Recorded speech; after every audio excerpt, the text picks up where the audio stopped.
Well, thank you all very much for coming, and thank you to Fatima Bhutto for coming after, I think, a rather grueling list of these things, and she has a bit of flu.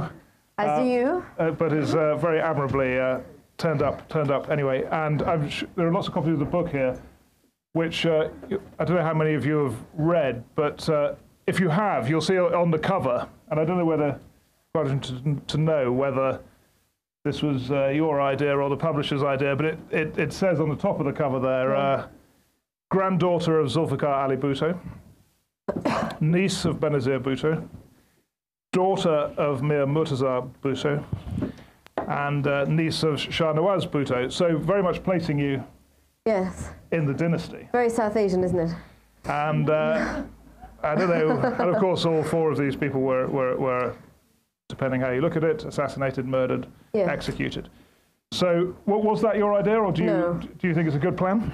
No, it wasn't my idea. I think people imagine that authors have great control over their covers, but no, it wasn't my idea, and I did find it shocking. I did find it strange to look at.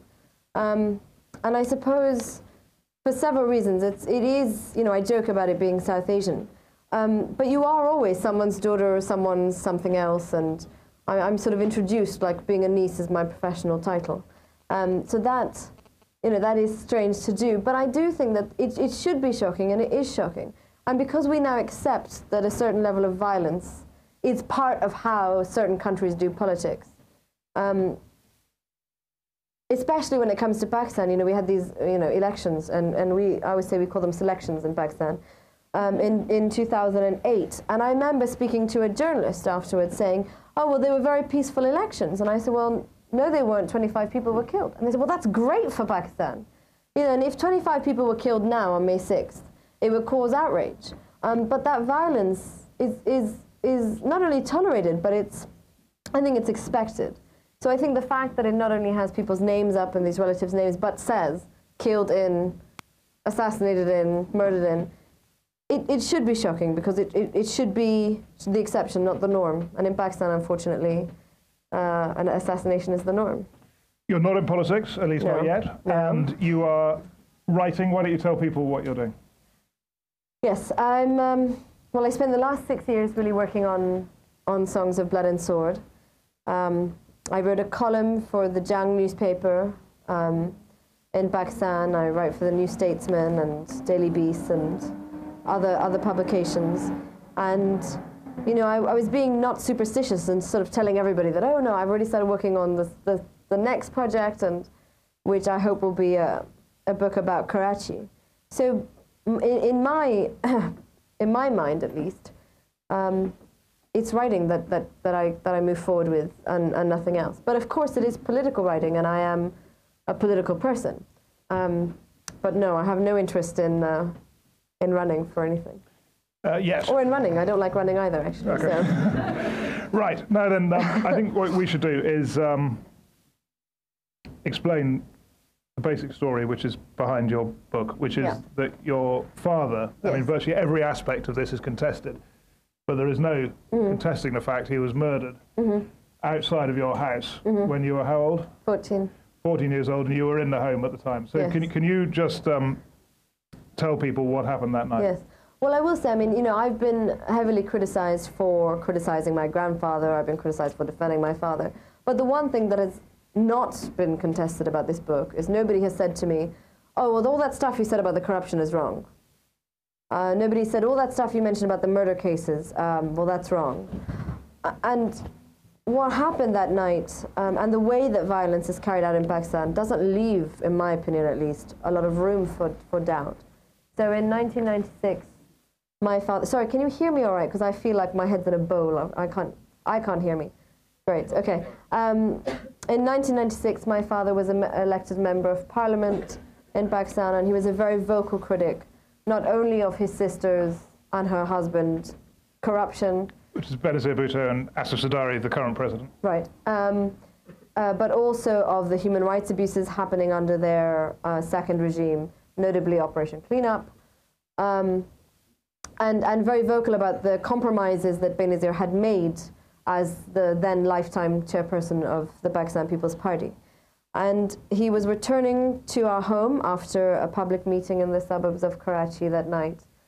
And as he turned onto Clifton Road, and for those of you who maybe know Karachi, you know, Clifton is quite, you know, it's called leafy, it's called spacious, but it's a neighborhood where across from us is the British High Commission, the Italians have their embassy there, the Iranians, the Russian.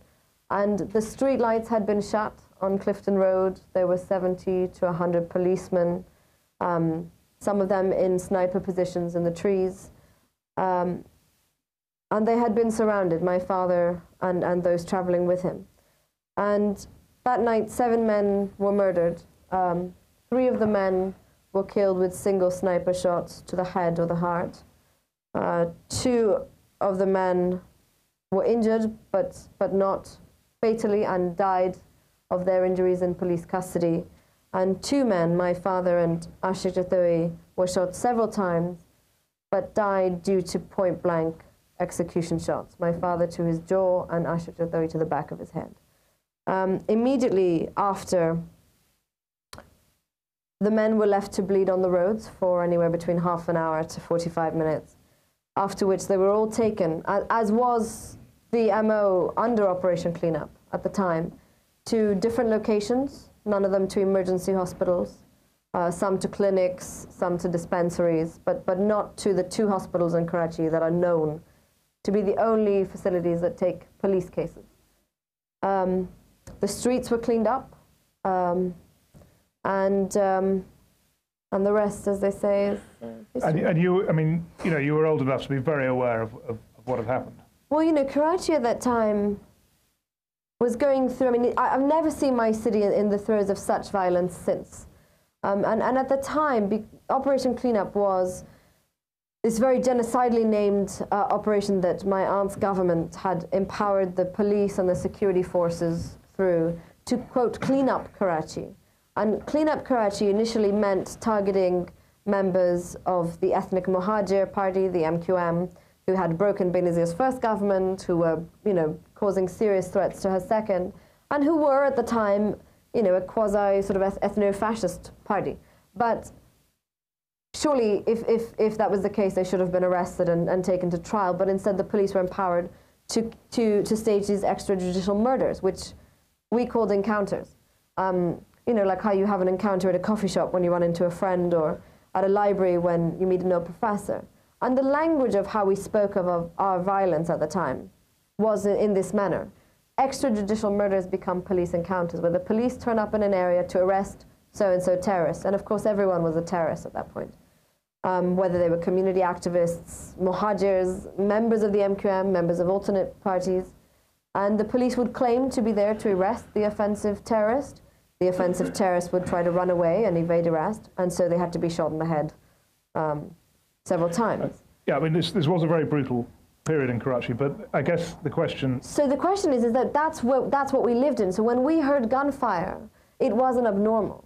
When we were going to school, we heard gunfire. My school was shut at several times. We heard gunfire in our homes when we went to friends' houses. And it became part of the symphony of Karachi at that time. So when we heard the shooting that night, only 2 things were different about it. One, it was sustained. It wasn't the typical burst you hear and then it moves away.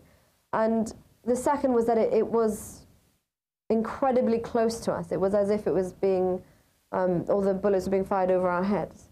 But even at that time, there was a large part of us that felt, oh, well, this is Karachi.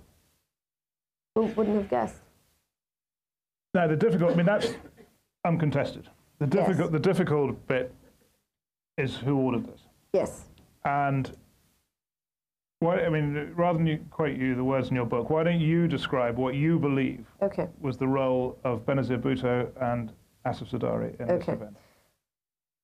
So I've said this multiple times, but I'll repeat it. I think that there is certainly a moral responsibility, and as the Prime Minister of a country, a Prime Minister who not only... just to emphasize, she was Prime Minister at the time. Yes, she was Prime Minister at the time. She was an elected Prime Minister at the time. Benazir Bhutto presided over Operation Cleanup. She not only defended the operation, she defended the police officers who became infamous through Operation Cleanup. You know, none of those police officers who staged encounters were ever sacked from their jobs. They were never taken to court, and they were defended by the state. I think that places a very large onus on Benazir and her government. Secondly, the cover-up after the murder, for me at least, in my opinion, has always removed a lot of the benefit of the doubt. You know, it was Benazir's government that prevented my family and I from filing a police case, an FIR, First Information Report, which is our right as Pakistani citizens. It was Benazir's government that arrested all the survivors and all the witnesses of the murder, who remained in custody for 2 months, really, until her government fell, without access to lawyers, without access to their families, without access to us. And it was Benazir's government that stopped us from filing a criminal case. But Benazir instead chose to go with a tribunal that was to have no legal authority. They could not pass sentence. But they were to determine who a police case should be filed against. And the tribunal ultimately concluded that the assassination could not have happened without approval from the highest level of government. It stopped short of taking anyone by name. But at the time, there was no one higher than my aunt. Now, the way that she conducted herself, I think, after the murder, you know, years later, she promoted a man called Masood Sharif, who at the time was on the scene that night. I mean, by his own admission, he was on the roads on Clifton that night. And at the time, he was the head of the Intelligence Bureau and reported directly to the Prime Minister. So several years after her brother's murder, Masood Sharif is then inducted into the Central Committee of the Pakistan's People's Party.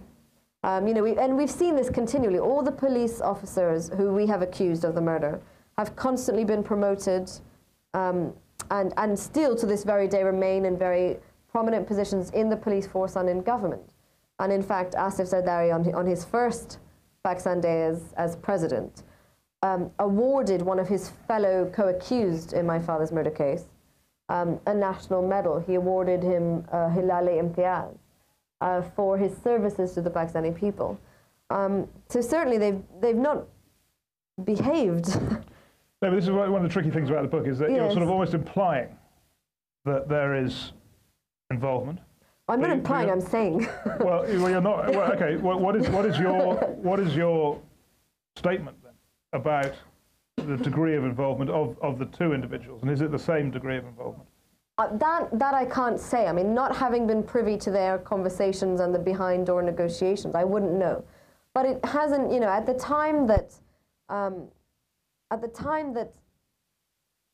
Asif Zardari was standing trial in my father's murder and the murder of 6 other people, he was standing trial in 3 other murder cases. You know, one of a sitting judge who had moved a stay order against Zardari's, one of his property acquisitions, a serving bureaucrat, and quite a prominent industrialist. You know, we've had recently Farooq Laghari, who was at the time the president to Benazir's prime minister. Farooq Laghari has since come out publicly on television in Pakistan and said that he was approached by Asif Zardari, who said that Murtaza Bhutto had to be eliminated. That it was either going to be Murtaza Bhutto who survived or Asif Zardari.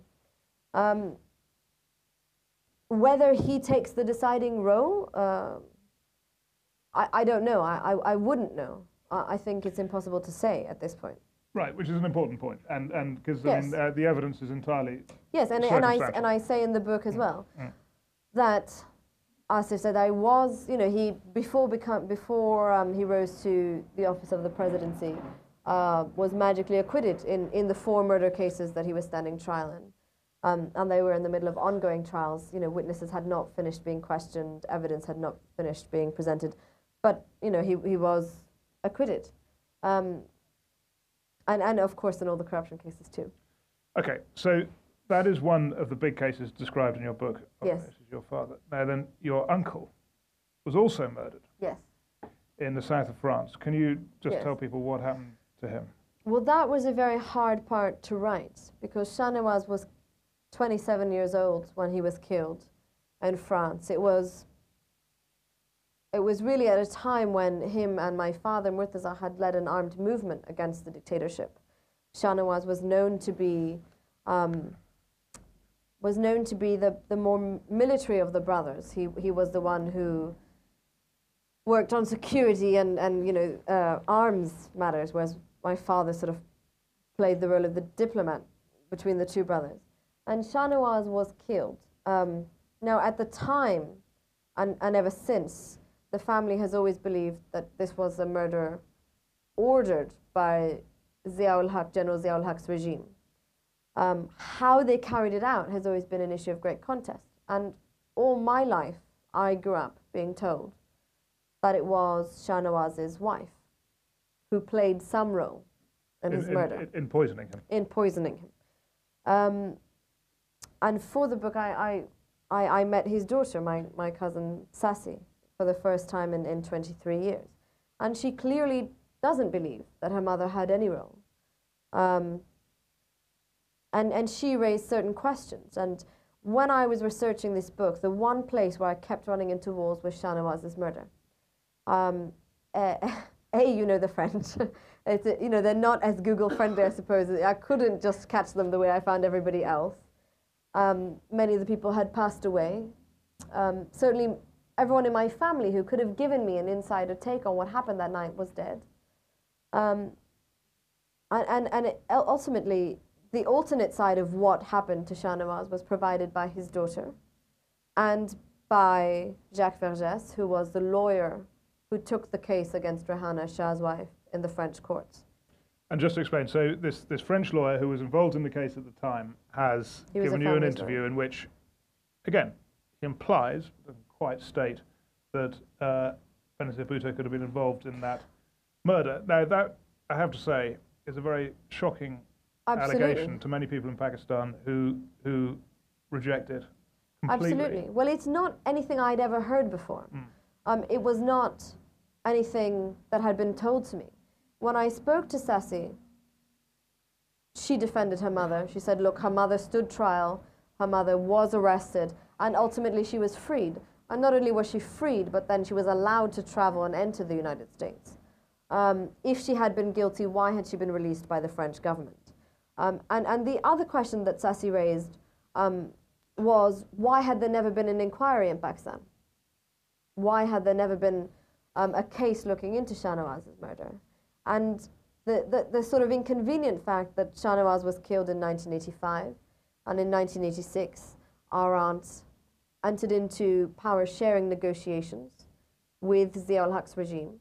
Not negotiations to take power from the military, but to share. And in these negotiations, Benazir is forced to accept the IMF dictates that the army has signed on to. She is made to accept the army appointing very serious cabinet positions. She is made to accept the army's stand on foreign policy, specifically relating to India, Afghanistan, and Kashmir. And she is made to let go of her brother's murder. She will not be taking a case forward. And Sassi's question was why. Now, benefit, I think, doesn't mean that she played a role, necessarily. I mean, as I read it. But benefit in terms of a political capital? Could it be in terms of the ability to work? And Jacques Vergès, what he says in the interview was that her brothers were inconvenient to her. That her brothers who had taken this very confrontational, very armed role against the military stood in the way. But I think I have to put this to you. Is it fair to quote an elderly French lawyer trying to remember what happened and not to put any of the other evidence out there as to the other side of the story, of which there is a lot to be said on the other side. Is that fair? Well, first, I think the other side of the story is the dominant narrative on what happened. It is what everybody knows. It is what I knew. It was the only thing I knew. And I did use that evidence, and it was in fact Rehana's own police statements that condemned her in the eyes of the family. And I did say that. I did say that. Of course, the other side is, and it's funny, I was on Hard Talk, and I was yelled at, as you get when you when you agree to go on Hard Talk, um, because how could I trust the word of an 80-year-old lawyer? Now, you know, that's quite ageist. I mean, Nelson Mandela's 80, lots of people listen to him. But also, it wasn't me turning up at Jacques Vergès' office for a coffee and ringing the doorbell and him letting me in. You know, this took months to arrange, and certainly he has records. I think it was important for me to have those two sides.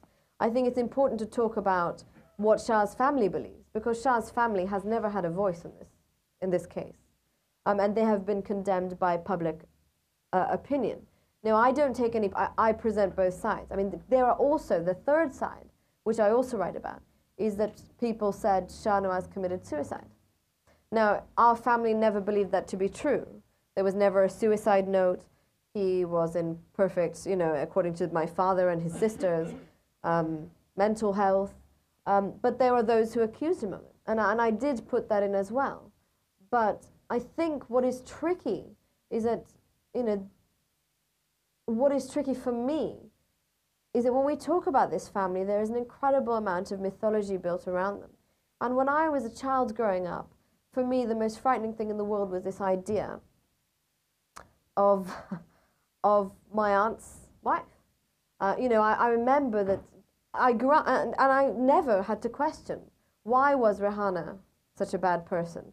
What was the evidence against Rihanna? It was what the family believed at the time. And it was a belief that wavered, certainly, at various points. Now, there's a strange thing has happened in Pakistan in response to your book, I think, which is that there are these two huge cases.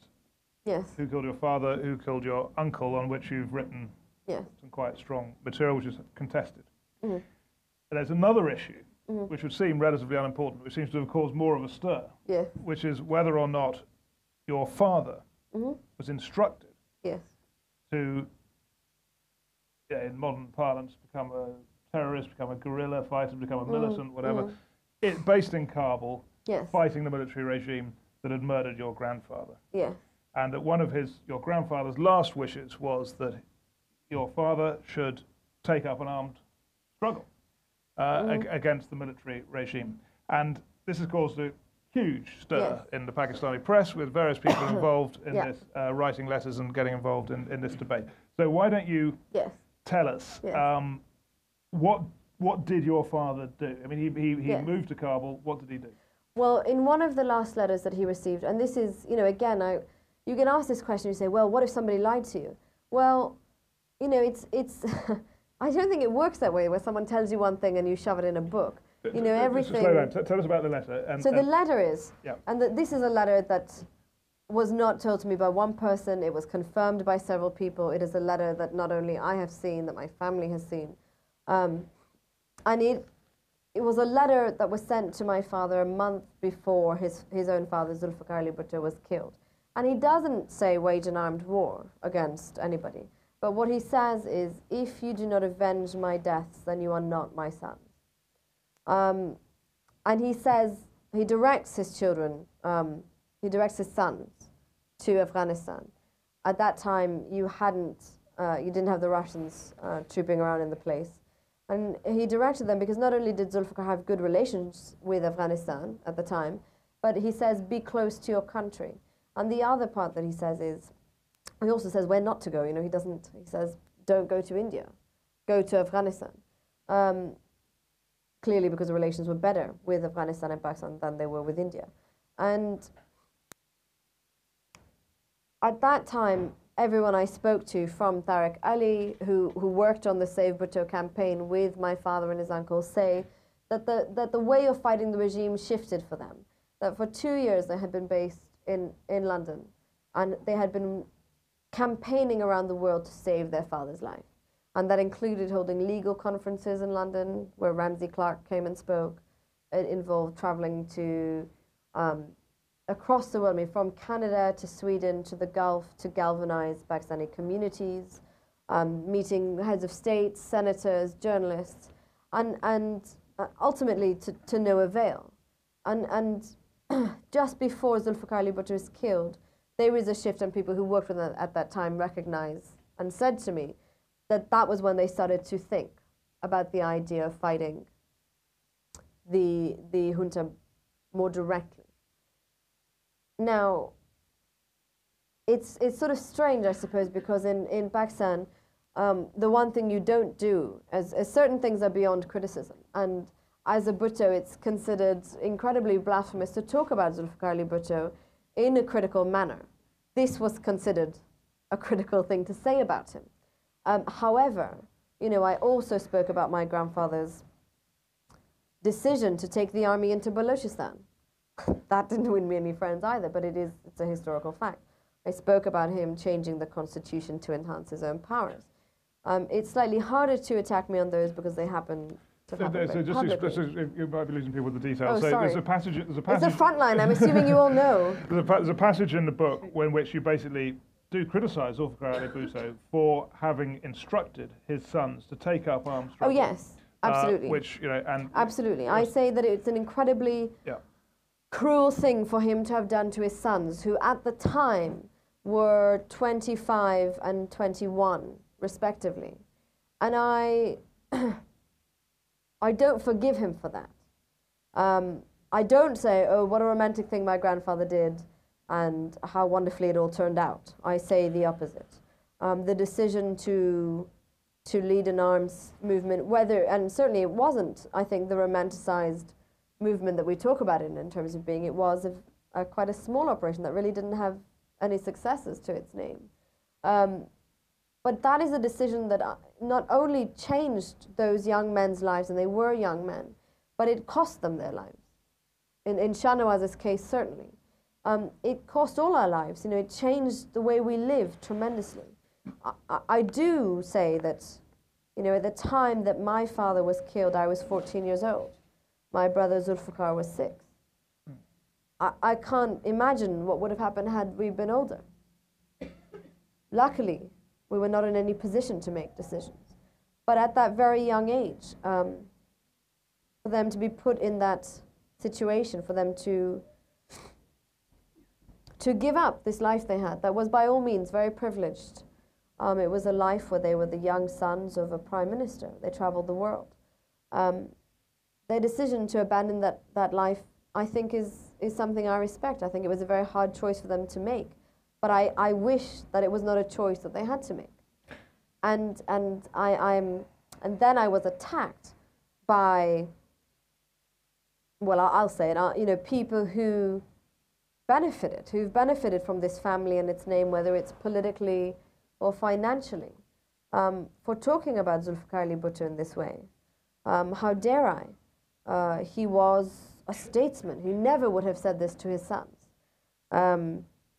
Yeah, so I mean, just to slow down again a bit, just in case. So basically, the issue at stake is whether this letter from a condemned man within weeks of his anticipated execution had written to his sons saying, "You must avenge my death." Now, the Pakistani press has been filled with quite emotional and strongly worded letters and testimony from people saying that this letter was never written. Well, from people, I think the people is important. I mean, it is from one person who is a nephew. There are a couple of people. So there's your aunt, Sanam, who's stuck out of politics, to be fair, for most of her life. Well, that's very loose, I think, because she did have a very unpolitical life.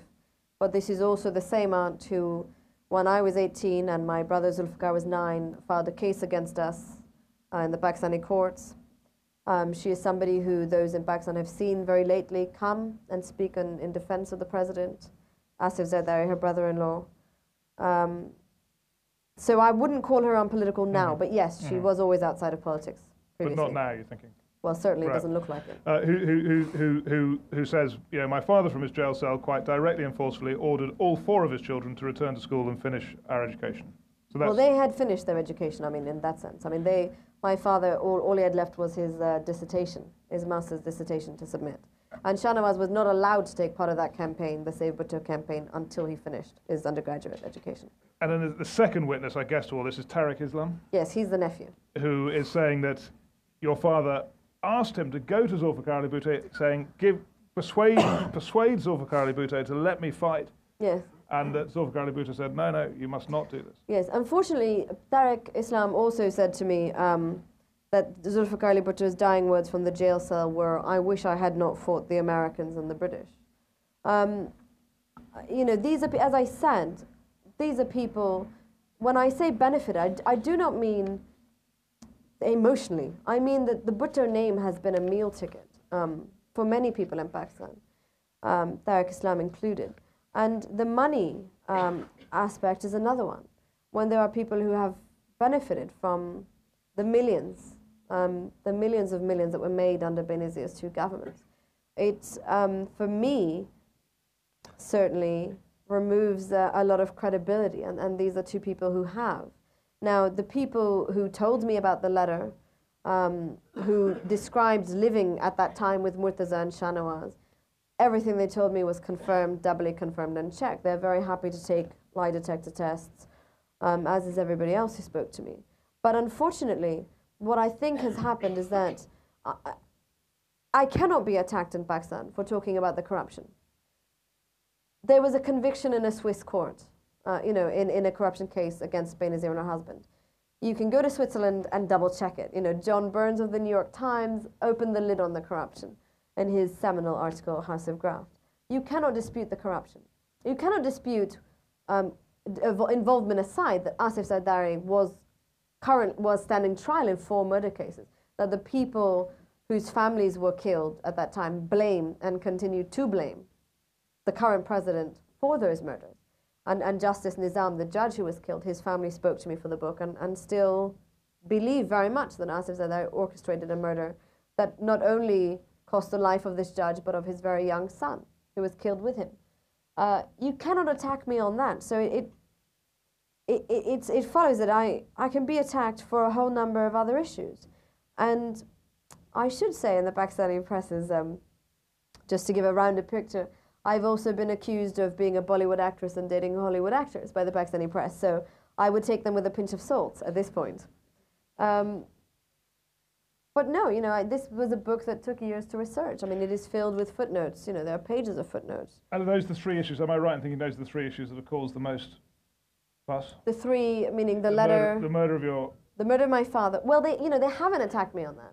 You know, they've almost... No, that's the least controversial. That's the least controversial. The murder of your uncle. And I'm not allowed to talk about... I mean, what they've said, they haven't said it didn't happen. They haven't said the police didn't do it. They haven't said that the government behaved properly. But what they have said is, you know, and my Aunt Sanam essentially calls her 2 brothers terrorists in this letter where she attacks me. She says, look, my father said, sons, don't be terrorists, but they did it. What can we do? In a sense that I'm not allowed to talk about what happened to Shahnawaz and Murtaza because they deserved their deaths. And I think this is part of the mythology again about the violence in Pakistan. So Murtaza and Shahnawaz maybe deserved their deaths according to certain people. Benazir did not. We talk about it in different language then. Of course, none of these people deserved their deaths. Zia-ul Haq was killed in a plane crash. There has been no investigation into Zia-ul Haq's death. But Zia-ul Haq deserved his death, so we don't really need to talk about it too seriously. Liaquat Ali Khan, who is Pakistan's first appointed prime minister, didn't really deserve his death, but we don't really talk about it anyways because it raises a whole host of issues that we're not ready to get into. But actually, there's never been any investigation into any of these. Into any of these. You know, we had our first political assassination some 2 years after a partition, after independence. Until now, you know, so what is it, 61 years after Liaquat Ali Khan was killed, nothing. Nobody has been called to account for it. There has been no legal movement to get to the bottom of his murder. And certainly what I think is problematic is this is not only a case of something that happens to political leaders, but in Pakistan and certainly in the region, in the subcontinent, you have political assassinations carried out every single day against journalists, against lawyers, against judges, and we don't talk about those. We don't talk about any of it. But certainly you're right. I mean, one of the things that was interesting to research was when I was trying to research Zia-ul Haq's death, there's really nothing written about it. You know, and in terms of Pakistani academics, don't touch it. There's a great article in Vanity Fair that I used that was written at the time, and what he says is that Zia-ul Haq's murder was like murder on the Orient Express. Everybody had a motive. The question is, who had the power to carry it out and cover it up? And loosely says, well, the Pakistani army in tandem with either the Americans or the Soviets. But the case is that when Zia-ul Haq's plane was downed, That was it, and he died with very prominent members of the army. There was never an investigation. Nor into your aunt's death, the Benazir. Nor into my aunt's death. And in Benazir's death, we've seen it, I think, in the extreme, in that not only was the scene of Benazir's murder also washed up immediately afterwards, but there was no autopsy done. And in Pakistan, in the event of a police death, which means anything that is unnatural, an autopsy is required by law. Benazir's husband, the current president, was asked at that press conference where he, changed everyone's names and took over the party. He was asked, I know, he's sort of like Voldemort. We try not to talk about him by name, and if we do, really quickly. He was asked, I think, by a BBC journalist, if I'm not mistaken, why he had refused an autopsy. Now, not only was it illegal for him to refuse an autopsy, but it was illegal of Pervez Musharraf's state to allow him to refuse the autopsy. And his answer was, and I'm pretty sure you can still YouTube this, he said, oh, it wasn't necessary, and I know how these things are done. And that was it. Nobody ever asked again. And not only was an autopsy not carried out, but a police case has never been filed. And a criminal case has never been taken forward. What Pakistan did is they hired what Tariq Ali calls Detectives Without Borders. And they asked the UN, they said, UN, could you please come in and investigate this? We have no crime scene, we have no autopsy, we're not going to exhume the body, so could you tell us how she died? and Pakistan spent somewhere between $100 million and $150 million, from what we know, to pay for the United Nations to come in. And this is money we apparently don't have. For the United Nations to come in and tell us that Benazir Bhutto was killed, which we already know. But they didn't tell us anything besides the point. They also said that the government that paid for the investigation was not guilty of doing anything. Well, and was obstructive. And was obstructive. No, they said Musharraf was obstructive, well, but they said that the current government has no fault anywhere. But it's the current government that paid the bill. I think actually they did say that they had not had cooperation. Oh, well, I'm reading the Pakistani press. maybe they did say that. From the current government. I mean, it is an extraordinary fact that this murder of Benazir Bhutto has not been investigated by the government of her husband. And how? I mean, when you look back at that and all the previous cases, can you help people understand how on earth this I mean, in Zia too, in all these cases from all different political angles, how this can happen? It is extraordinary. It is extraordinary, and of course it's not just the act of the political assassination; it is the violence that happens afterwards. And I think if we zoom out of Pakistan, then we know that the same things have happened in Sri Lanka, in India, in Bangladesh. And I just read this fascinating article on the case in Bangladesh. And in Bangladesh, not only was Mujibur Rahman, the founder of the country, murdered, but he was murdered with 3 of his sons, one of whom was 9 years old, his 2 daughter-in-laws and his wife. And those people who only now, some 30 years later, were recently brought to task for their role in Mujib's killing, were members of the Bangladeshi army. They continued to remain members of the Bangladeshi army. They continued to be in very prominent positions. And Caravan magazine, which is a new Indian magazine, and who I write for sometimes, wrote this great piece, and the journalist interviewed one of the men who was recently put to death for his role in Mujibur Rahman's killing. And he said to him, why the 9-year-old son? Why did you not spare the child? And he said they were building a dynasty. They were building a dynasty and we had to stop them. He didn't even deny his role. Unfortunately, this is not unique to Pakistan. We see this everywhere. So the example of that Bangladesh case would establish that it is the establishment. It seems to be the establishment. In all these countries, it happens to be there's not only a murder that is carried out, but there's a murder is covered up. Justice, even in Rajiv Gandhi's case, it was some 20 years before the court cases had been finished and before somebody was finally deemed guilty of the assassination. And in all the cases except for Mujibur Rahman's people who say they had nothing to do with it. I always say that it is something we share. We don't only share this history of dynasty and this history of very exclusive political functioning, which I think is a leftover remnant of the Raj. I think one of the things that the British did incredibly well was to divide and rule, and to close off the political arena, to make it an exclusive domain. We share that, you know, in all these countries. You not only have dynasty, you have establishments that were really strengthened during the time of the Raj. Our armies, our bureaucracies, you know, these are beasts that we haven't been able to tame. And in terms of Benazir's case, one more thing that I find fascinating that is not talked about in Pakistan is that the man who was the head of her security at the time that she was killed, Rahman Malik, who was nowhere near her when she was killed. In fact, he was on the other end of Islamabad, though he was with her at that rally, was then selected to be the country's interior minister. I mean, this is a man who has never stood in election. He was not, he's never fought an election. And he was put in the position of the interior minister. He could not even protect Benazir, who was the only person in his charge to protect. And of course, what we've seen recently is that any case brought against Rahman Malik, you know, recently the president has bypassed the courts to pardon and protect his deputy, Rahman Malik. But we don't talk about why that is in Pakistan. No, there are many, many mysteries. And when you, just to go back to the beginning, before we throw this open to people, you know, you've got that cover, which, as you say, is not your choice, and puts you very much in the family. Yes. Are you ever tempted to change your name? Do you ever regret your situation? I think it's also for those names to be on there, because I'm not writing about strangers. And I'm not writing about people who I watched from afar. I'm writing about people who I not only was related to, but who I lived with and well, what I mean is that and who I loved. In Europe, you're probably, and in America, probably perceived as part of the dynasty. Yeah, that's the tricky thing with dynasties. No matter how hard you try, they never let you out. No, I mean, I was born a Bhutto, and I was born outside Pakistan, and I was raised by parents who never imposed dynasty upon me. So not only was I, from birth, saddled with this name, but it meant nothing in the place of my childhood.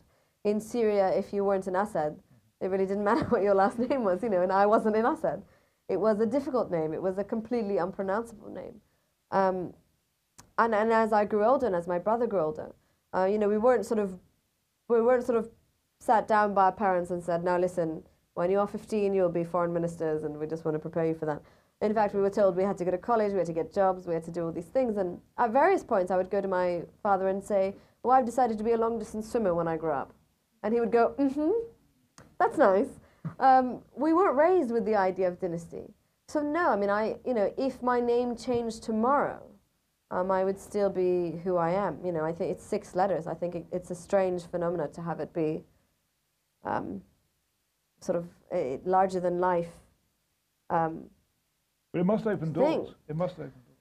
You know, I have to say, it probably does both. I mean, I know that I never used my name in that sense, but I never turned up somewhere and said, oh, I'm a Bhutto, please let me in.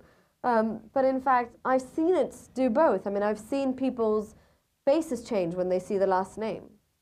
You know, and I've seen people's, you know, sort of a creepy glow in people's eyes when they realize that there's this, you're not just Fatih B or Fatima B, but you have this other bit. And I've seen the opposite. I've seen doors slam shut. You know, when I was a master's student in London, I remember one of my master's professors put me up for this internship to work at the Institute of Strategic Studies. And I was very excited about this, and I went running off to my interview, and I was told, no, you can't have it, because how could you ever be objective? And I said, well, fine, don't make me work on Pakistan, I'll work on Sri Lanka. And they went, no, you probably have opinions on that too. It does both. It does both. But I think, unfortunately or fortunately, the only thing you can do is be sensitive to that and be careful not to ride it. And it's not just your family. I mean, the fact is that every major political party outside of the religious parties in Pakistan are controlled by families. Now, I mean, so there are 4 or 5 families that basically control Pakistani politics. Yes. Is that going to change? You know, I hope it does, and I think, and again, this is something I always say, it has to change, because in a country of 180 million people, we can't only have 3 choices. You know, and dynasty is sort of, I mean, political dynasty is certainly, it's a bit like monarchy. You know, the pool just gets murkier as the years go by. You know, it is, it is a form of inbreeding, I think. And what it does ultimately is it negates participation. What it says to this enormous country of many languages and of many people, that unless you have one of these last names, you know, there's no place for you in the field of politics. And it is said of Pakistan that at the time of partition you had 21 families controlling the wealth of the country. And now, 63 years later, there are 27 families. You know, and I think unfortunately we've accepted dynasty as in this same way. And I think as long as Pakistan continues to do so, Pakistan's going to be in hot water. Does it bother you that the most meritocratic parties are the religious parties? Yeah, well, it is strange, isn't it? It's, you know, and we were talking about this earlier, and that in the military, certainly, there is a meritocracy of who rises through the ranks. There's not a meritocracy in how you get into the army. Let's face it, Punjab is the power base. And in places like the Jamaat Islami, you know, they don't have dynasts. I think, unfortunately, that is part of the charm, isn't it, of these fundamentalist groups in the country now, is that they offer something different. And the established parties in Pakistan refuse to offer something different because they benefit from the status quo. Why would they ever change that? You become... and it's strangely, by the way, it's not appreciated in Pakistan when you say things like, I don't want to perpetuate dynasty. You're not fighting, you know, you're fighting against your team, as it were. That's how they see it. I mean, the truth is that the name delivers votes. Unfortunately, what we've seen now is that people in Pakistan for decades have been voting on names. They've not been voting on platforms. So you have a country where a nuclear country that missed, and this is one of my favorite fun facts, we missed our millennium goals to eradicate polio. Not because we couldn't, because certainly we've got a phenomenal medical community, we have leprosy under WHO limits and all the rest of that. But a nuclear country that couldn't eradicate polio because we couldn't ensure the constant refrigeration of those vaccines. Because we don't ask for that in elections. We ask who you're related to. We don't ask how you're going to change this enormous problem of what we call load shedding in Pakistan. Power cuts. Power cuts. We don't talk about the fact that, you know, this is a country where children still die of diarrhea. We don't talk about the fact that this is a country with a 30% literacy rate. And 30%, the qualification for literacy is that you can sign your name. We don't talk about that. We talk about who you're related to, about whose child you are. And we talk about ghosts. We talk about blood debts. And it's been to our country's detriment. And the reason is education. And the reason is that it's been to our detriment? Lack of education. Well, you know, certainly that's the big sort of bogeyman. But I think also the political culture has been so brutalized in Pakistan for the last 30 years. And those who belong to dynasties, those who belong to a system that wants to perpetuate it, they do impose a blood debt. They impose a guilt upon people that you must vote for me because my ex, whoever it was, father, mother, sister, aunt, was killed for you. And I think Pakistanis are a very politically astute and very politically aware population. But how do you fight guilt? How do you fight a blood debt that you're constantly paying? Certainly education is part of the reason why it's harder to fight back. Poverty, and you know, crippling poverty is probably another. Thank you very, very much. Now, look, I think what I'll do now is open this up for other people to get their questions in. I can see people want to do that straight away. Sure. If you're good for that. And you should wait for the mic and I think announce yourself if you could. Yes, that would be nice. So we know who you are. And yeah, there's one there. Yep.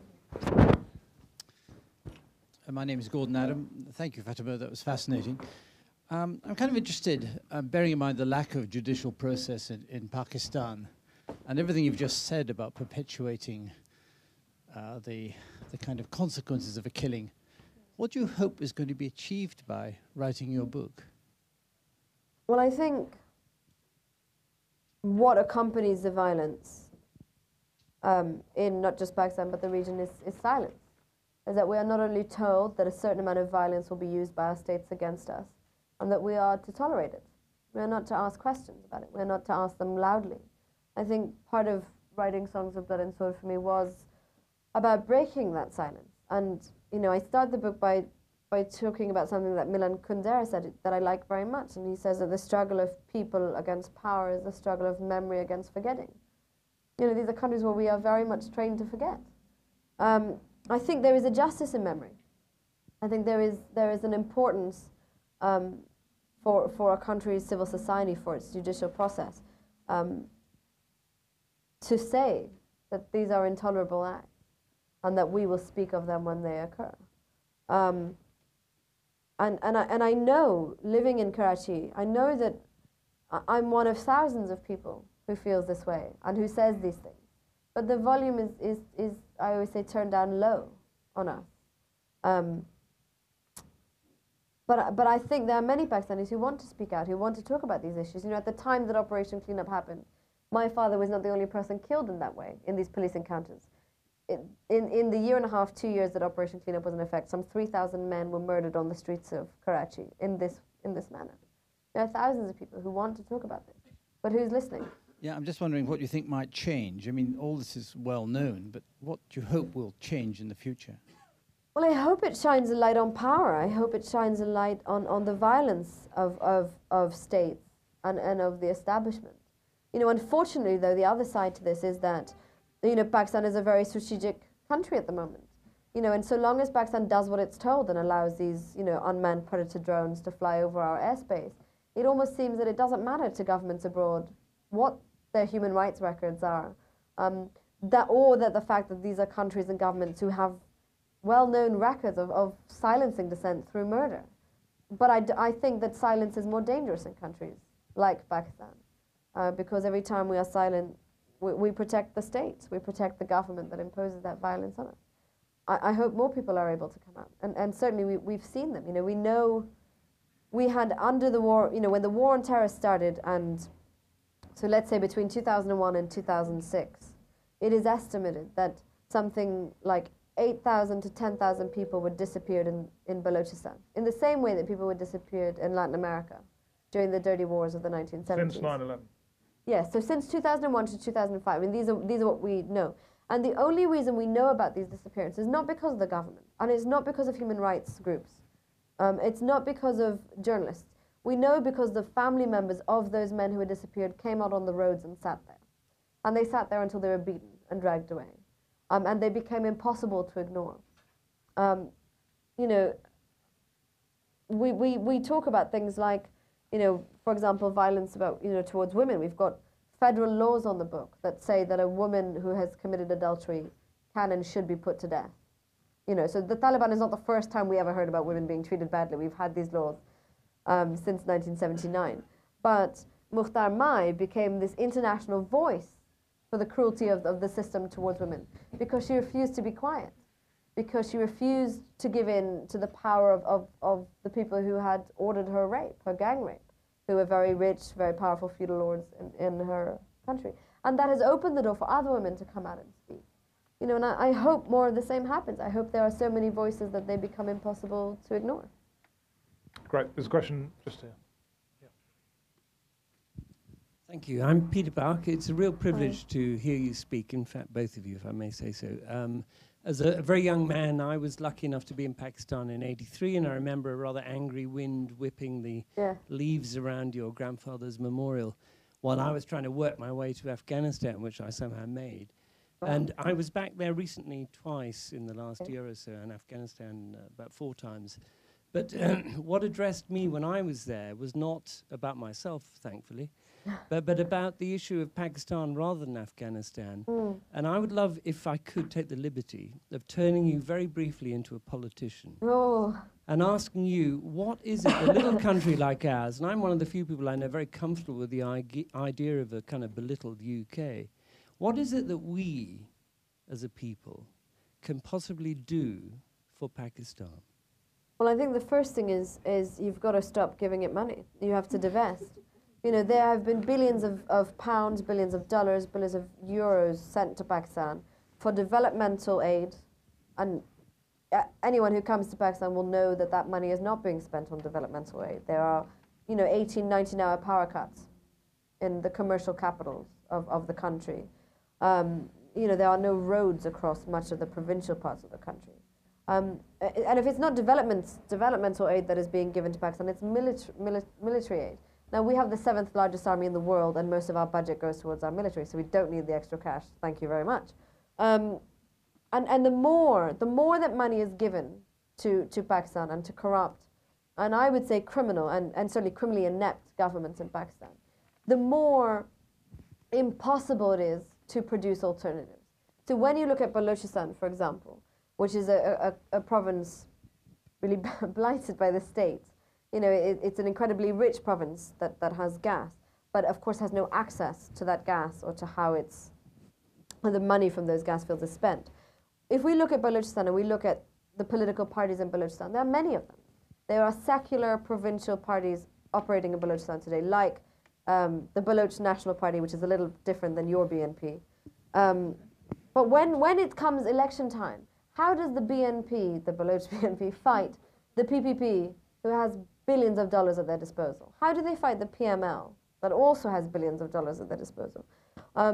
You remove the opportunity for these nascent, secular, provincial, and diverse parties to take their place in politics. I would say number one, you know, it's the money, stupid, as our friend Carl would say. But also, you know, there is the issue then of rights.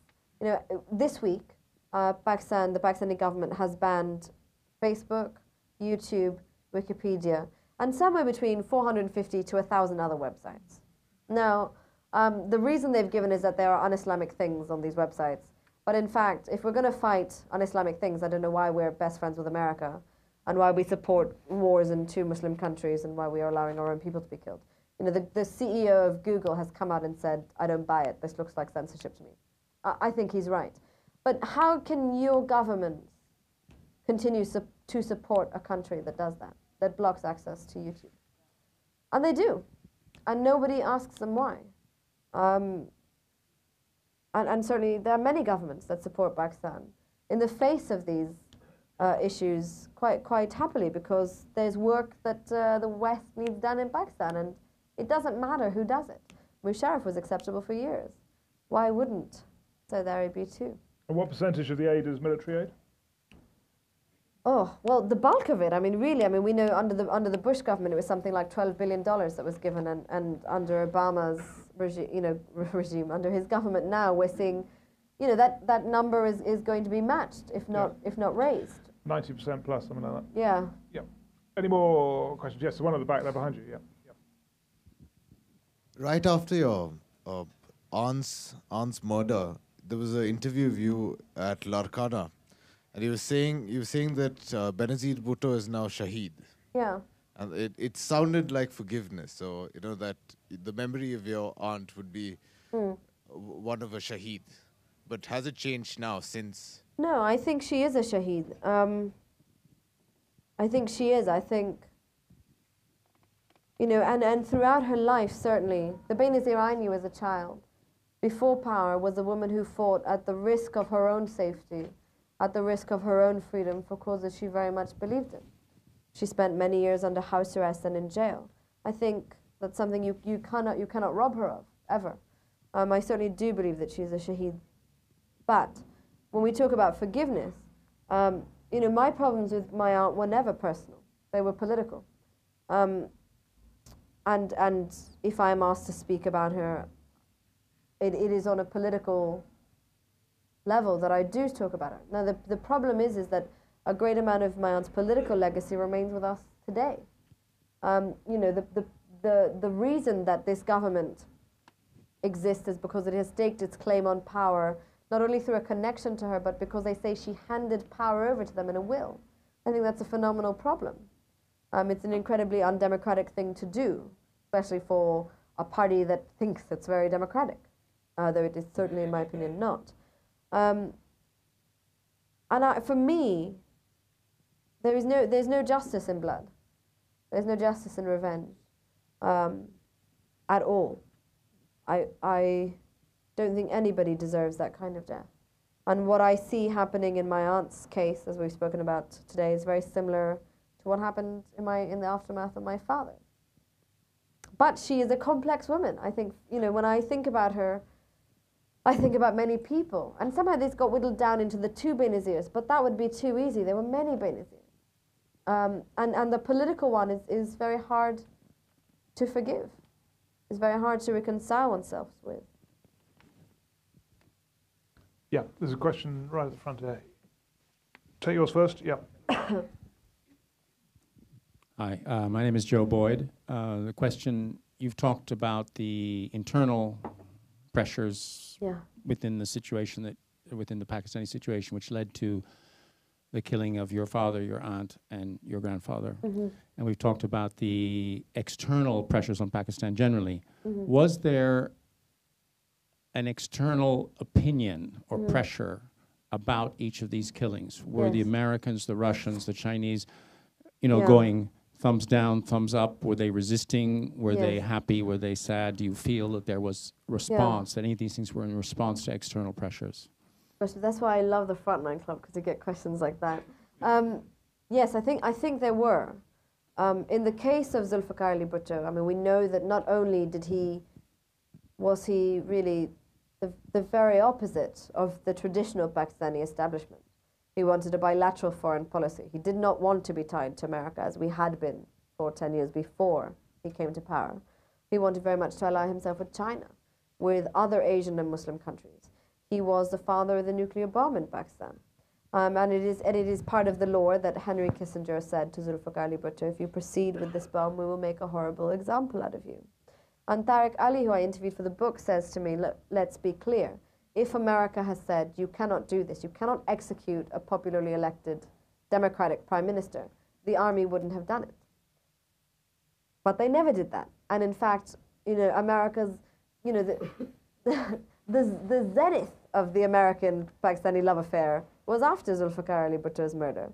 That was when the ISI becomes the many-headed hydra that it is now, when they are given access to billions of dollars of funds and arms to fight the Soviets in Afghanistan. We didn't see America pull back after that. We saw the relationship increase. I think the same is true then for all the others, certainly. I think in the case of Benazir most recently, we saw her come back to Pakistan in 2007 on a wave of Western support. Now, it was The Guardian and it was the New York Times that told us, even though we lived with her, that told us that she was the only hope for Pakistan. It was the New York Times, the Washington Post, all these papers that said, Benazir is it for you. She is the most democratic for it. They didn't talk about the fact that it was during Benazir's government that the Taliban was funded and supported by Pakistan. They didn't talk about the fact that it was during Benazir's government that the Taliban in Afghanistan was recognized, and Pakistan was one of 3 countries in the world to recognize the Taliban government. Saudi Arabia, the UAE, I think, and Pakistan were the only 3. That was not relevant in 2007 when Benazir was being brought back. She was it. She was the democratic face that they needed to continue supporting Musharraf. And to get that support, she had to make certain concessions that she was willing to do. She had to say things like, when I become prime minister for a 3rd time, which she assumed was a given, that she would allow American planes to bomb overhead, to bomb Pakistan proper in the search for Al-Qaeda, which is of course what they are doing now. She said that she would hand over Dr. A.Q. Khan to the IAEA. Now, in Pakistan, those were not considered pro-American statements, or pro-Western statements. They were considered anti-Pakistani statements. When she came back, she had to keep stum on the judicial issue, on the issue of the Chief Justice, because she was hoping to form a government with Pervez Musharraf. It would have looked bad then for her to side with the Chief Justice. And I think when she returned, she understood that she couldn't do that. She couldn't become the next prime minister. She would not have received the votes that she was used to receiving had she continued to follow that line. And when she changed, when she stopped saying those things, when she started to back away from that line, she was isolated. And we know that she was denied security from the benefactors that brought her back to the country.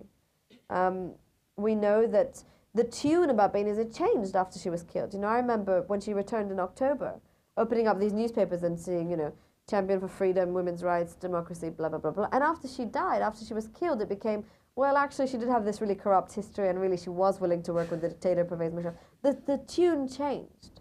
So I would say yes. And I would say, unfortunately, it seems to be the same bogeyman in all these cases. It seems to be Uncle Sam. And in your father's case? And in my father's case, here was a person, Shahnawaz and Murtaza, I think, are a different case because they were quite like their father in this sense. they were completely unwilling to negotiate with the establishment. The army was never going to be an acceptable partner. They were very outspoken on American hegemony and imperialism. They were never going to sort of be excited about meeting Dick Cheney at a banquet, you know. And I think that made them unworkable figures. They could not be worked with because there was no room there to maneuver around. I mean, alternatively, I think there are things that were, you know, my father was a very, well, actually, this probably wouldn't, you know, he was a supporter of the nuclear bomb, you know, and that's what he based his studies on, undergraduate and master's. He believed very much that Pakistan should have had a bomb. That probably didn't help. But I think if you are, and we know that this happens, certainly, don't we? The people who make too much noise and who rattle the cage too loudly tend to die young. I mean, not just in Pakistan, around the world, you know, whoever we're talking about, anywhere. And those who play ball are I mean, look at Noriega. I mean, I find this fascinating that Noriega's now sort of being bounced from American jails to French jails, and he was their man, you know, years ago. This is a pattern, I think, unfortunately. Thank you. You very bravely, I think, agreed to offer your views on some of Pakistan's difficulties and challenges. But I wanted to push you, if I might, on another intractable question, that of India and Pakistan. Yeah. And I think you're right to say that this is potentially Pakistan's strategic moment. Yes. The rest of the world is looking, but they're looking generally at Afghanistan and Pakistan. So what are your views on the situation further east? Is it not true that at the heart of Pakistan's internal instability and the strength of its establishment is its external neuralgia about the relationship with India? Well, that's a good question. You know, I think what is fascinating to talk in terms of peace with India and Pakistan's and India's internal issues is the idea of this gas pipeline that was kiboshed by the United States.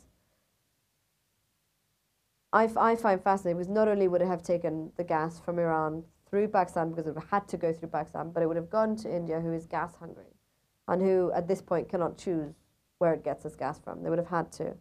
And potentially that would have gone further to China, which would have allayed, I think, a lot of tension between India and China, which, of course, we know is the other big tension in the region. And the Pakistani army, the Indian army, we would have, the amount of money that would have been brought into this equation to secure the pipeline would have made war very inconvenient between these two countries. And it never happened. The Indians got a nuclear deal that other countries are being punished sort of for wanting. And India now doesn't need the pipeline till 2020 or whatever it is, and it's been put on hold. I think, unfortunately, the way that partition happened, the way that these countries were carved up, leaves a lot of room for paranoia, and it leaves a lot of room to have this element. You know, anytime something goes wrong in Pakistan, it's the Indians that have done it. It's wrong. Yeah, but I think it's worth making this point that when opinion can be whipped up in this way, and it clearly can. It clearly can. When you, I mean, I've gone. When you go to Mumbai or whatever to do a book launch, there's incredible positivity. And so I mean, there is actually, is one of the few things you're optimistic about, is that there is immense warmth. Actually. Oh, absolutely. And I think well, we have to talk about states here, and you see this. You see Pakistan always blaming India for things. You see India blaming Pakistan for things, and you have these governments that are not only incredibly paranoid, but sort of hysterical about it too. But when you talk about the people in the two countries, these are really sibling countries. We speak the same language, we play the same sports, we deal with a lot of the same issues. You know, you know, Pakistan is killing its citizens in Waziristan, north and south. You look at India, you know, there's a civil war going on in Chhattisgarh with the Maoists. There is, I think, a great curiosity between people. And part of what is tricky is that to go to India as a Pakistani or to go to Pakistan as an Indian is extraordinarily difficult because people-to-people contact has to be strictly controlled. Because if we allow it, the possibilities for peace, I think, are very hopeful. Yeah. Sorry, I've been lax on that. Can you introduce yourself? Yeah. Hi there, my name is Rukhsana Ahmed. I'm Pakistani based here. well, congratulations on being able to speak out. I think it's a privilege that not many Pakistanis have. So many things remain unsaid for that reason. One of the problems, I'll take you back to kind of the internal problems of Pakistan. One of the problems that Pakistan has actually is feudalism. And there is a connection between feudalism and politics, which is integrally related to the question of the lack of democracy in that country. And that kind of, obviously, the union between the political parties and the military has partly been possible because of that. I'm interested that you've said nothing at all about the feudal history of your family. And I'd really like to know what your views are about it. Sure. Well, I talk about it in the book.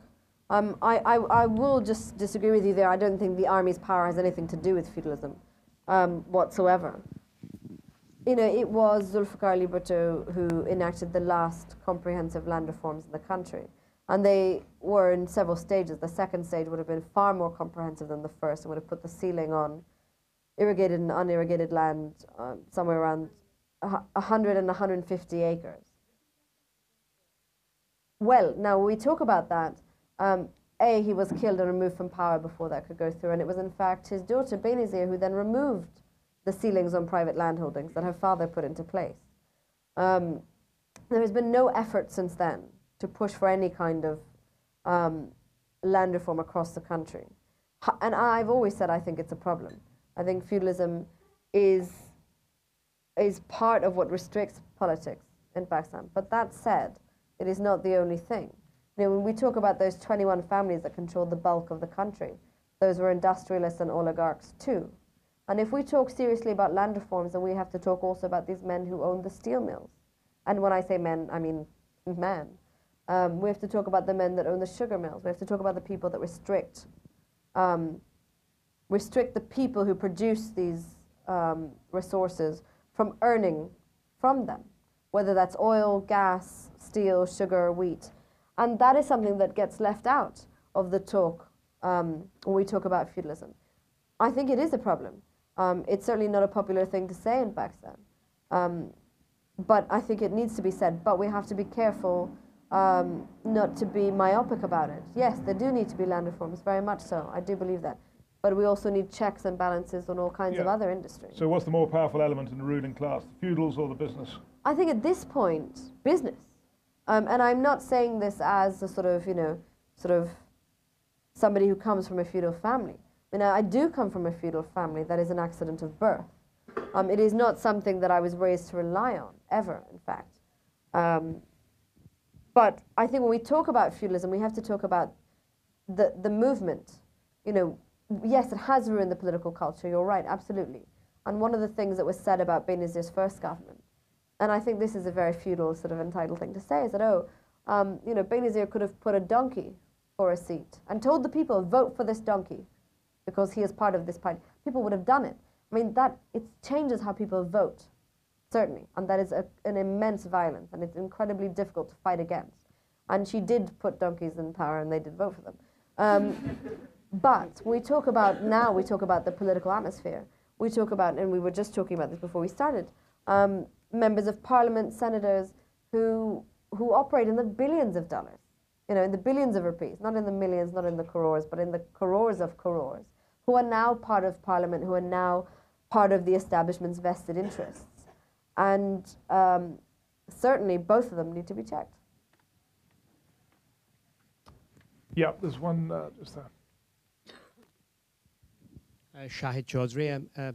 Just wondering what your read was on the religious fundamentalism that's associated with Pakistan, whether it needs to be, whether it's part of the political sort of situation, part and parcel of it, or whether it needs to be addressed separately, and if so, how do you think it should be addressed? Well, when we talk about fundamentalism in Pakistan, I think we leave out the core of why it exists. You know, people are not, I mean, these fundamentalist groups and parties and outfits are not becoming more popular in Pakistan because of their finely tuned political philosophy. They are popular in Pakistan because they fill a vacuum. They fill a vacuum that the state, for decades, has allowed it to fill. When you do not provide for your people the most basic of services, whether it's education, healthcare, access to justice or law and order, you do create an opening. And when these people come in and they offer a madrasa style education, In many towns and villages, it is your only chance to learn how to read and write. Of course you will take it. You would be stupid not to take it. When they come in and they offer speedy justice, which you and I may not call justice, but is a chance to have your grievances heard and to have them resolved quickly, it is the only chance people have. And I think this is not something that happened overnight. It wasn't that people just decided, oh, you know, we'd like to be a bigoted, intolerant bunch of people. But the transition from, you know, these groups giving these services to them then saying, oh, and now we want Sharia law, is a very quick one. When you allow them, for example, we had this earthquake in Pakistan in 2005 that was devastating, and it was something like 8.2 on the Richter scale, and 100,000 people lost their lives in northern Pakistan. And what you saw then was you saw foreign countries coming in and giving aid, you know, Turkey, Iran, Cuba, or whatever, the Emirates, or you saw international agencies like the Red Cross or the UN, but you saw no evidence of the Pakistani state. And I remember being in places like Balakot a month afterwards. And what you did see were these groups, these, you know, whether we call them militant or not, they were Islamic groups who came in. They not only set up tent villages, they had mobile tent hospitals, and of course those included tent mosques, which were, strangely enough, a different color. They were green. And they provided something that was desperately needed. If the state did the bare minimum, if they did even the smallest fraction of what they ought to do, I don't think there would be as large a space in Pakistan now for these other groups. Question down here.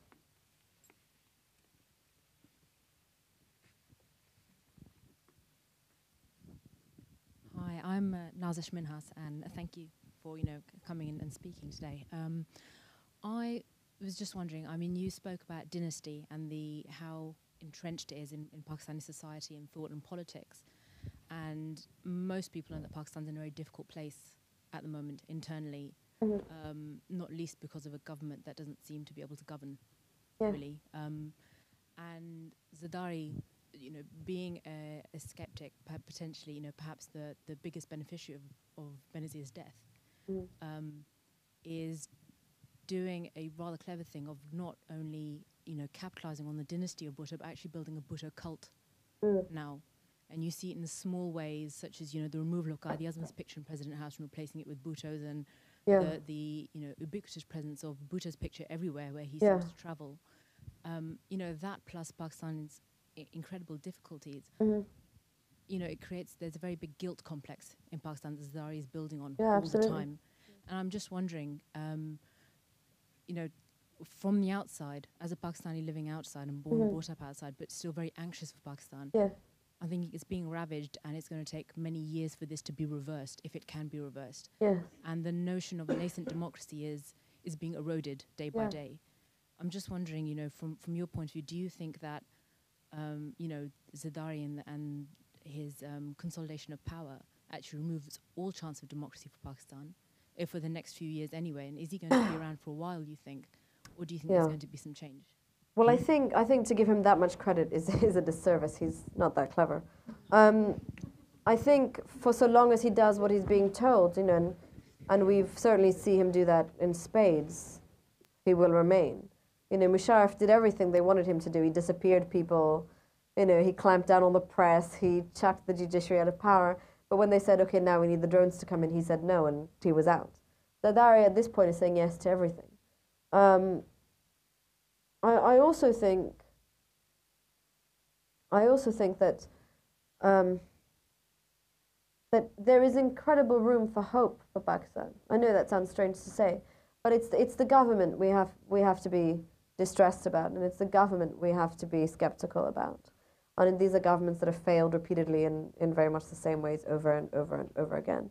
But there is immense hope for the country, I always feel, because not only is it a very young country, but it's an enormous country, not only in terms of its size. It has one of the largest populations in the world of people under 30, something like 70% of its population, 65% or something, is under the age of 30. This is a country rich in resources. It's a country that grows the food it needs to eat. But the corruption and the bad governance, of course, removes that power, doesn't it? So that's one, hope. And two, he won't stay around. And how long will he stay? Well, you know, I'm surprised every week that he's still in power. And I remember reading this book about Mugabe, Robert Mugabe coming into power, and people going, oh, we give him 6 months. 37 years later, people are still wondering. You know, but I think, you know, time doesn't move in a linear fashion in Pakistan, does it? It moves very quickly. I think what we do is we have to start as Pakistanis, we have to start insisting that that our voices are heard. And people have had moments of that. You know, the Pakistani press has had a very vibrant and very brave history at times, and at other times a very quiet and toothless history. And I think it saddens me to see that we now expect it of our own country. We should always be shocked, we should always be horrified, and there should always be voices raised. And I think if we can do that, you know, anything is possible. Okay, one last one, I think, just here. We'll get two in, okay, since your hand is up so definitively. I'm Samir Mahmood. I'm from Karachi. I live in London now. I heard you speak in Asia House the other day. Okay. Just a couple of comments and short comments and a question. With regards to censorship, and everyone here at the back. With regards to censorship, I'm certainly no advocate of censorship, but my understanding from friends in Karachi is that the ban on Facebook certainly was because there was a competition of drawing cartoons of the Prophet Muhammad, which apparently created a lot of outrage. So that was just that response. I've heard you now mention the second time that your criticism of your aunt is on political rather than personal level. But given what happened with your father, and given that there was a judicial commission consisting of Justice Aslam Zahid, and he did say that it couldn't have happened without the blessings of those highest in power, is it not inextricably, you know, a personal, not vengeance, but a personal criticism as well? It has to be. Finally, I know that you haven't met your cousin Bilawal since he was 8, and you've said you can't comment on his suitability because that would be unfair to judge him as an 8-year-old. But is there now room for 2 Bhuttos if he does come to power? And is that's something you've, depending on who's asked you the question, you've wavered? So I'll ask you again. No, I've not wavered, and I'll show you how much I don't waver now. I'm not known for wavering, Samir, and I'll go backwards, and I'll start with the fact that I don't believe in dynasty. So that's my answer to that. I think it's an undemocratic system. So there you go. The second, on my father's murder, certainly the quest for justice is personal. Certainly it was very personal to watch my father die. And not only to die, but to be killed outside my home. Every time I leave and enter my home, I cross the road on which my father was killed. That said, had the government done its job politically, what would I have been able to say? I wouldn't have really been able to criticize. I mean, if they had done one thing correctly in terms of my father's murder politically, or you know, judicially, as it were, I think it would have neutralized a lot of the grief that one feels personally. For example, you know, I mentioned earlier that all the witnesses were arrested until the government fell. None of the policemen were. So all the policemen who pulled the triggers, they didn't spend a single hour in jail under Benazir's government. They were internally cleared in a police review and immediately put back on their beats. Had the government taken those men off their beats and investigated them, you know, we really wouldn't have had to write a book about it, really. And the third is, I'm going to answer this issue in several ways. The reason the Pakistan government has given for banning not only Facebook, but these, you know, anywhere from 500 to 1,000 sites, is because of un-Islamic content. And I'll answer it in certain ways. A, Islam is a religion much greater than Facebook. It doesn't need to be defended against Facebook, in my opinion. Islam has existed and will continue to exist, and there is a literature, and there is a philosophy, and there is a science that Facebook, sorry to break it to Facebook fans, will never be able to tarnish or stain. Number 2, if Pakistan has a problem with the Draw Muhammad Day, which is the contest in question, then tell people to close their accounts and have thousands and millions of people shut their accounts in protest. But you do not decide for other people what they can and cannot do. I mean, this is, for me, censorship. There is never a reason never any reason, I feel, to censor at all. And I think it would have made a tremendous statement for individual people to close their accounts and to say, well, I now have taken myself off Facebook because I disagree with this. That would have been a statement, not the government closing access to it. But I sort of don't waver on things like censorship. And third, is it's a bit rich for a government to say that they are defending Islam, when this is the same government that allows America to kill its own people, helps them in the war against Afghanistan, and a war that is seen by many Pakistanis as a war against Islam. Pakistan has never criticized America for that. Pakistan has sent its own citizens to Guantanamo Bay and has refused, by the way, now to take them back from Guantanamo or to lobby for their release. So to me, it's almost ridiculous that they are now concerned with defending Muslims for some reason. Yeah, that's it, exactly. Last question. Yeah. Hello, my name is Zelfa Olivier. Hello. I want to know whether you think on the political front your grandfather, Zulfikar Ali Bhutto, had any failures, and whether how and when the family rift first started. Well, I think like all men, he had failures. I think we have a tendency to lionize our public figures in Pakistan, and we make gods out of mortals. And he did have, I mean, for me, the 2 points that I spoke about specifically were sending the army into Balochistan, which is something that all governments prior to Zulfikar Ali Bhutto and post Zulfikar Ali Bhutto have done, but he should have been different, in my opinion.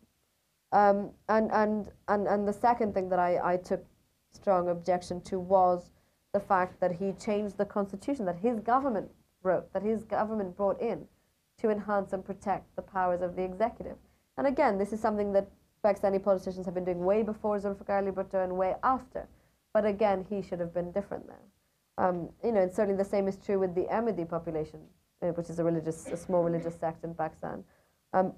All governments, since our first one, have attacked and persecuted the Ahmadi population. He should have been different. He wasn't. So I do criticize what I see as his failings. I also see things that he did as remarkable and visionary, and I talk about those too. And in terms of when the family rift begins, the way I see it is that it begins in 1986, when after struggling very bravely and very consistently against the military regime of Zia ul Haq, in 1986, my aunt Benazir decides to enter negotiations with the military. And she was at that point preparing to be the prime minister to Zia ul Haq's president, the same man who she believed killed her father and her brother. And the compromises that she made for power were a source of great contention. After Zia ul Haq was killed, I mean, she always benefited from tremendous luck, I think. And Zia ul Haq was not going to be her president, but his deputy would be. And Benazir, the elections that brought Benazir to power the first time, I think they were rigged. She should have won with huge numbers, and the numbers were controlled. She should have protested that, she didn't. The army took a week, 2 weeks. I don't know if anyone, but anyways, they took much longer than they should have to invite her to become prime minister. Still, she accepted. You know, and my father believed very much that if Benazir had remained in the opposition, not only would her hands have been free, they were virtually tied by the agreement to share power with the military, but she not only then, but would she have been free in terms of her politics, but she would have been an enormous force to contend with. And she sacrificed that to be prime minister. And you know, and of course it gets worse once she is prime minister, and she does things like remove the ceiling on landholdings that her father put in, and reverse a lot of his other policies, that I think the rift becomes then resolute. Well, thank you very much. Thank you. And thank you. Before you go, the lights came on because that is going to illuminate the books which are available. Now, is someone able to sell these books? There is someone. And how much are the books? £20. £20. So are you willing to sign some books? Yes, I am. So I would encourage you to do that, and to thank Fatima Bhutto very much for an absolutely fascinating and thank passionate you very evening. much for Thank you for very doing much this indeed. with us. Thank you.